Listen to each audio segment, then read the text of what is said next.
코스닥의 거래대금이 급감하게 되면서 투자자들의 관심이 제약바이오 업종으로 쏠리고 있습니다. 왜 제약바이오 업종인지 한번 알아보도록 하겠습니다. 자, 우선 올해 2월 23일 무려 14조 8천억을 기록했던 코스닥의 거래대금이 7월 26일 5조 6천억 원 연중 최저치를 기록을 했습니다. 9조 원 가까이 증발을 해버린 사건이죠. 어떻게 보면 그런 사건인데, 사실 국내 증시가 글로벌 증시에 비해서 상승률이 굉장히 낮게 나오고 있고, 여기에 내부적으로 공매도 재개, 급두시 이슈라든가 이런 것들 때문에 투자들의 이런 머니 무브라고 하죠. 자산이 계속적으로 이동하고 있는 상황에서 제약바이오 업종으로 수급이 쏠린 이유는 굉장히 간단합니다. 의외로 간단해요. 자, 우선 제가 여러분들에게 자주 보여드리고 있는 차트 중에 하나가 2015년부터 2019년도 3분기, 그냥 2020년도는 여러분들 뭐가 터졌습니까? 코로나가 터지고 비트코인 터지게 되면서 그때 거래대금이 엄청나게 확대되었고, 원래 국내 증시의 평균 거래대금이 10조 원을 안 됐어요. 그때 항상 코스피가 한 6조, 코스닥이 2조 원 정도로 거래대금을 형성을 했는데,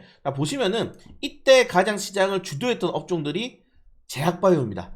이때 제약바이오 업종들이 시장을 굉장히 많이 주도를 하면서 우리가 흔히 말하는 이 테마주 형성을 많이 만들었다. 왜 제약바이오가 테마주 형성을 잘 만들 수가 있었는지 한번 알아보도록 하겠습니다. 자, 우선 100조 비만 시장을 잡아라. 최근에 비만 치료제 관련 테마주들 강세가 나오고 있고, 여기에 치매 치료, 제가 좀 강조를 하고 있는 게 두 가지죠. 치매와 비만 요 두 개를 하고 있는 제약바이오 산업들을 잡아야 된다고 말씀을 드렸고, 마지막으로 이 안티에이징, 우리가 흔히 말하는 피부과라든가 좀 젊어지기 위한, 노화를 막기 위한 투자에 대한 시장이 엄청난 규모의 성장을 앞두고 있습니다. 그러니까 전 세계 인구가 나이를 먹어감에 따라서 어쩔 수 없이 같이 동방 성장하는 거고, 제가 사실 주식을 10년 전에 처음 배울 때 그때부터 유망 업종이 뭐였냐고 했을 때는 헬스케어가 압도적이었어요. 왜? 사람들이 계속 늙어가니까, 주류 산업들이 계속적으로 나이를 먹어감에 따라서 거기를 이제 받쳐주는 산업들이 결국에는 헬스케어 산업들이 될 것이다. 10년 전부터 이제 이야기가 나왔는데, 이게 이번 연도에 좀 가장 강세가 나왔고, 그걸 이끈 거는 비만 치료제인데,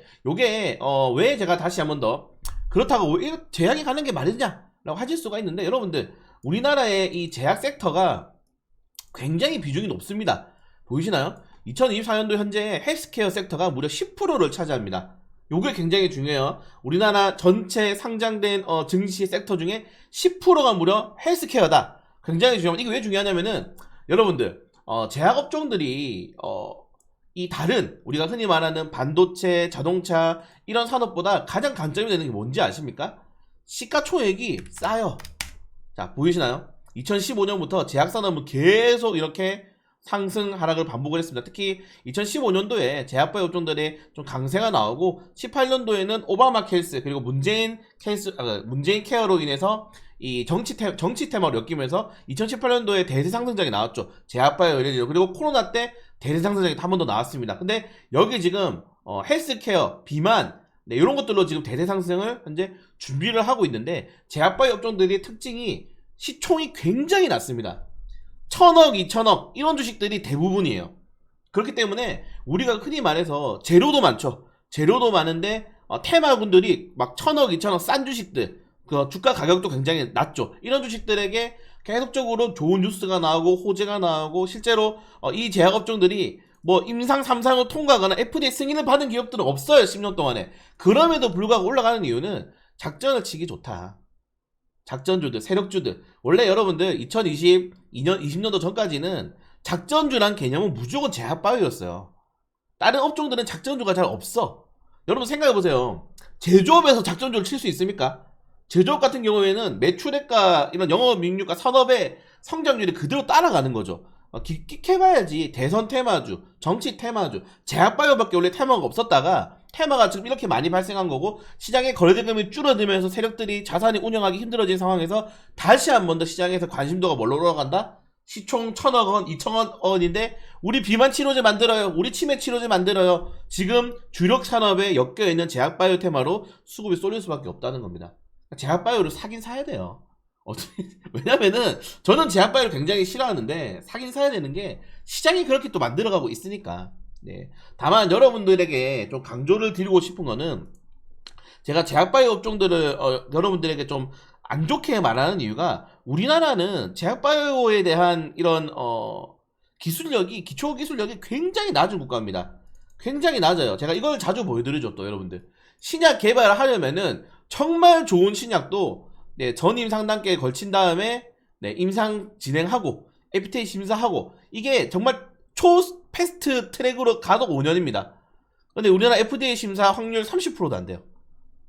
그러니까 이게 지금 2년에서 3년, 그냥 최소 최대로 길어지면 10년 될 수 있고 최소 5년이야. 그러니까 우리 뭐 하겠습니다 하면은 우리나라 비만 치료제 관련 테마주들 다 임상 1상짜리입니다. 얘들 이제 5년 남았어. 상품을 보여주려면은. 그런데도 지금 비만 치료제 테마 어떻습니까, 여러분들? 비만 테마주들이 올해 정말 많이 올라가잖아요. 여기 보세요. 올해 올라가는 거 보시나요? 7월 달에 특히. 왜 7월 달에 이렇게 탄력이 나오겠습니까? 7월 달에 거래대금이 급감했잖아요. 거래대금이 급감하니까 중소형주로 이렇게 올라갈 수밖에 없는 겁니다. 구조적인 문제예요. 시장에 돈이 많고 외국인들이 들어오고 사람들이 시장이 활성화되면 대형주로 가죠. 네, 배당도 받고 대형주 안전하고. 근데 시장에 돈이 없어. 근데 세력이 작전은 쳐야 돼. 그럼 뭐겠습니까? 야, 이거 제약바이오 뭐 GLP 다시 원으로 임상한다고 뉴스 몇 개 내봐. 낸 다음에 한다. 근데 임상기간 5년, 최소 5년, 최대 10년이 넘죠. 여기에 다 임상 1상짜리들. 임상 다 1상이에요. 그러니까 이런 것들로 작전을 치니까 딱 거래대금이 급감한 거 동시에 어떻습니까? 제약바이오 차트들이 시장을 압도적으로 차지할 수밖에 없다는 겁니다. 네. 그렇습니다.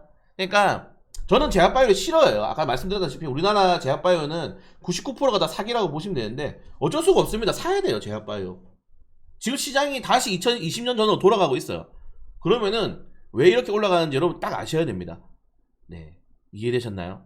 그래서 앞으로 제약바이오의 득세는 계속될 것이다. 왜? 거래대금이 올라가지 않는 이상 투자자들은 제조업 뭐 이런 종목들을 살 수가 없습니다. 시초의 큰 주식들은 작전을 칠 수가 없어요. 결국에는 제약바이오의 시대가 이제 열릴 것이다. 이렇게 되면은 개잡주의 시대가 오는 거죠. 우리나라 시장으로서는 좋지 않겠지만은 우리가 확실히 준비하고 대응한다면은 관련 테마주도 좀 잘 잡을 수 있지 않나 그렇게 생각됩니다. 그래서 제약바이오 업종들 뭐 포트폴리오에 한두 개는 넣어두고 네, 좀 대응을 하시는 것도 나쁘지 않다. 이렇게 말씀드리면서 네, 제약바이오는 이제 필수적인 주도주가 되었다. 이 정도까지 말씀드리도록 하겠습니다.